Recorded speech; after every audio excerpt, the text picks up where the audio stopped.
Welcome to the Making of a Nation, American History in VOA Special English. A new leader stood before the American people on March 4th, 1913. He was Woodrow Wilson, the 28th President of the United States. Wilson belonged to the Democratic Party. He was progressive in his belief that government should take an active part in efforts for social reforms. This week in our series, Kay Gallant and Harry Monroe begin the story of Wilson's presidency.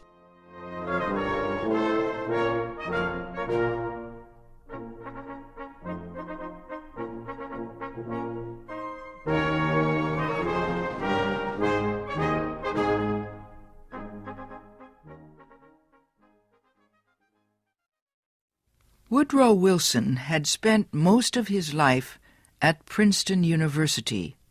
First, he was a professor. Then he was university president. Next, Wilson was elected governor of the state of New Jersey. His early success as governor made him a leading candidate for the Democratic presidential nomination in 1912. Wilson traveled widely around the country during the campaign. He made speeches to many groups. He tried to make himself and his ideas known to as many Americans as possible.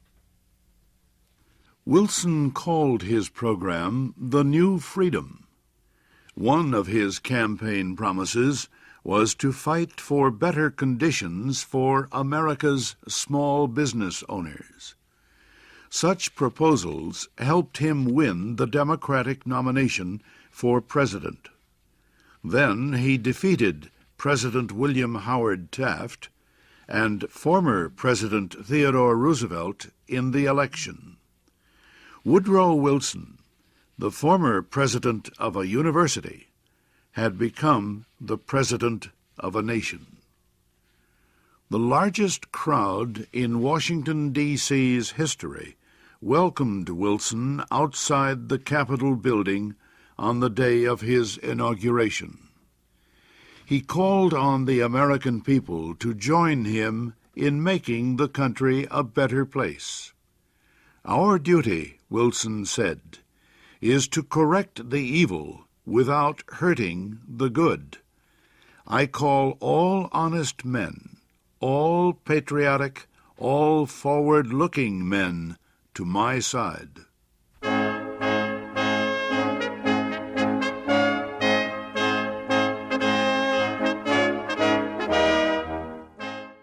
Wilson wasted no time.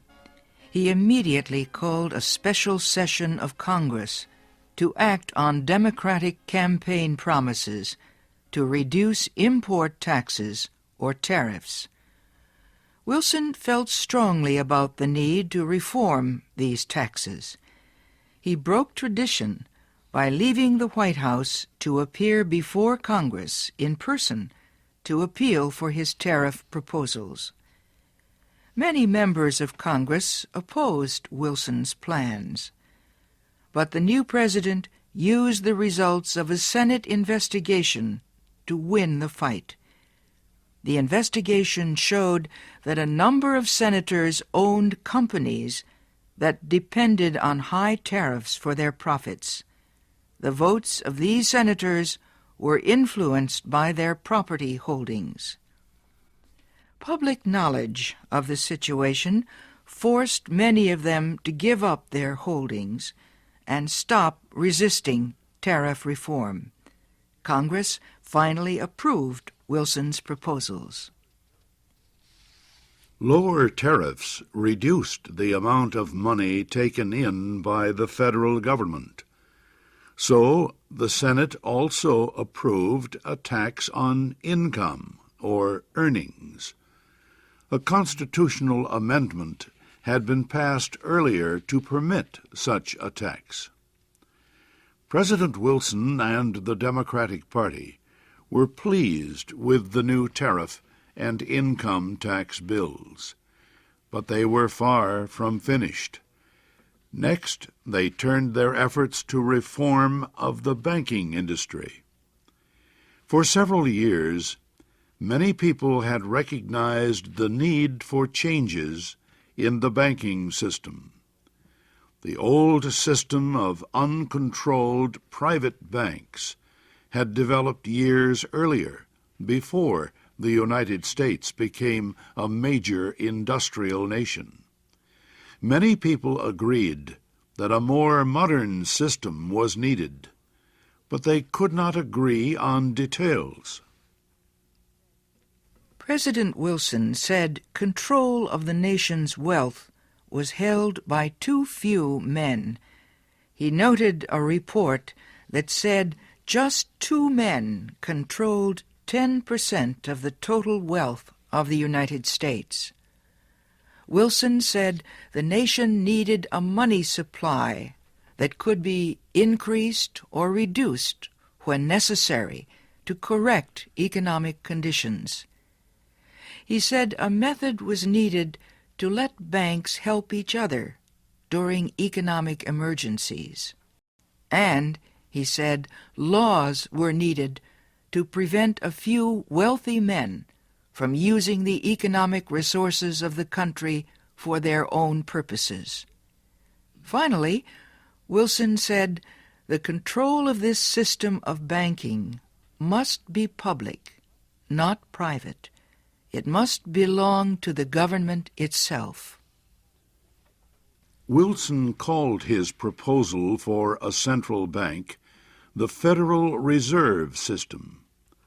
Under the plan, the nation would be divided into 12 areas.